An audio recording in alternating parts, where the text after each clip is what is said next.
Special content today. I'm with Elder Johnson, Freedom Tempe Church of God in Christ. He's going to talk about his dealing with prostate cancer. So, Elder, when you found out you had prostate cancer, what was your initial reaction? I was kind of frightened. Yeah. I was shook up to a point, and I knew from my dad's experience, I didn't want to go through what he went through with, because he went through radiation, and I think the radiation kind of taken him out of here and weakened him, and I did not want to go through radiation. So that was the first thing that, got me answered. I really don't, I was like in shock, and I didn't really go to that.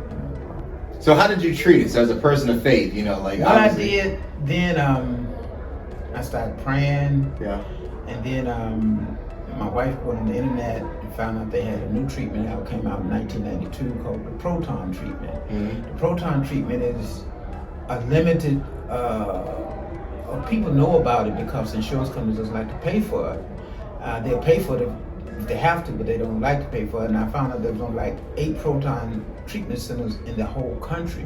And the proton treatment is different than the regular radiation, different than the robotic. With robotic, you get cut up.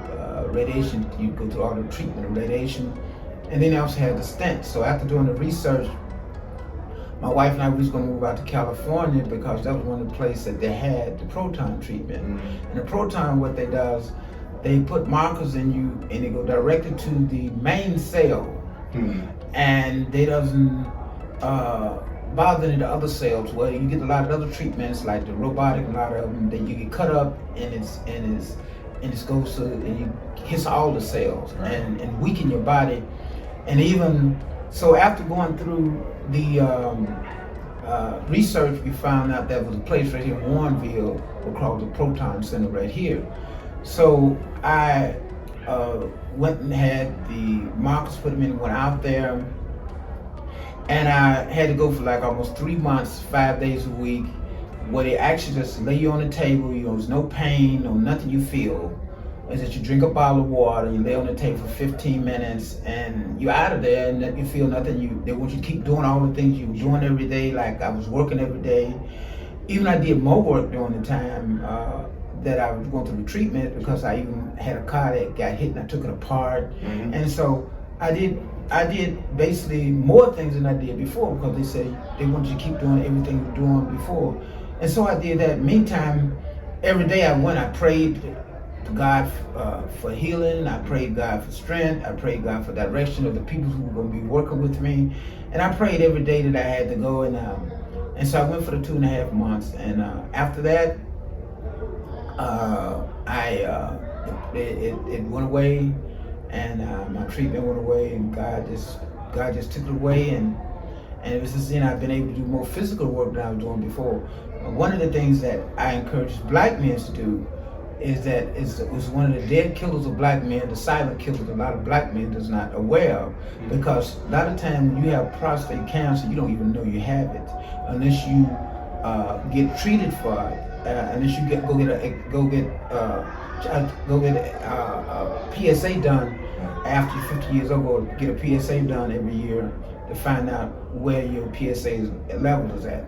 And a lot of times black men does not like to go to the doctor. Okay. But my wife, since her ex-husband died from cancer, she kept encouraging me to go all the time, because before he died, his stage had went so far, because he was gone. So my thing was that I was only at a 6 level, which is not bad, right? But I went right away and got it taken care of. And like I said, I prayed every day, and the Lord blessed me, and my PSA went back down to 0.3. Perfect. So if you had to tell somebody just an encouraging word, that might be scared, or might have this apprehension of getting checked up, what would you tell those men that have to deal with this and this might be a reality for them? My thing is, if I was today, from my experience of having the treatment, I would tell them to get the proton treatment. The proton treatment is the most 97% more proof than the other treatments, because like with the radiation, we have had people that came to the proton center who had robotic, got cut up, had to come back, had to end up still coming out to the proton center because the cancer still kept spreading and come back. And I encourage anybody, it's nothing to be scared of with the proton, is that with the proton, because there's no pain, they just lay you on there, and the radiation machines go to the machine, cost like billions of dollars that they use. And actually Northwestern bought the company about 3 years ago. Now it's called Northwestern Proton, but it's in Warrenville, Illinois, because they had tried to get it 3 years before that, but they financed when they able to purchase it. But they finally got the finance to purchase it because it's such a limit of them that in the whole country, like there's only about 8 of them in the whole country. And that's why we was gonna move out to California for 2 or 3 months until I went through the treatment. But I encourage any black man, because that is the most silent killer of the black man, is to take the treatment, is to go have your PSA checked every year or two, to see where your PSA is after 50 years old, because that's one of the things that spreads on black men. And sometimes it's the thing, you don't even know you have it sometimes if you don't get a checkup until you're out here. I had my first cousin, her husband died from it, and he was around the same age I am, because he never got checked up. When he realized it was too late, it was so far gone. So I encourage any black man get the proton treatment. I didn't want the robotic. That's why I didn't want the robotic, because I didn't want to be cut up. You know, because I seen what happened. My brother-in-law got cut up, and today he's still not right. You know, and he went through that, and he said he lazy, should have went and got the treatment out. You know? All right, y'all. Well, look, you're out there, you're dealing with this prostate cancer. It's a real thing. God is with you. Encourage you to keep praying, keep staying with the Lord, but yes, seek also medical attention. It is not a sin to seek medical advice. There's many different treatments out here now. Technology has improved.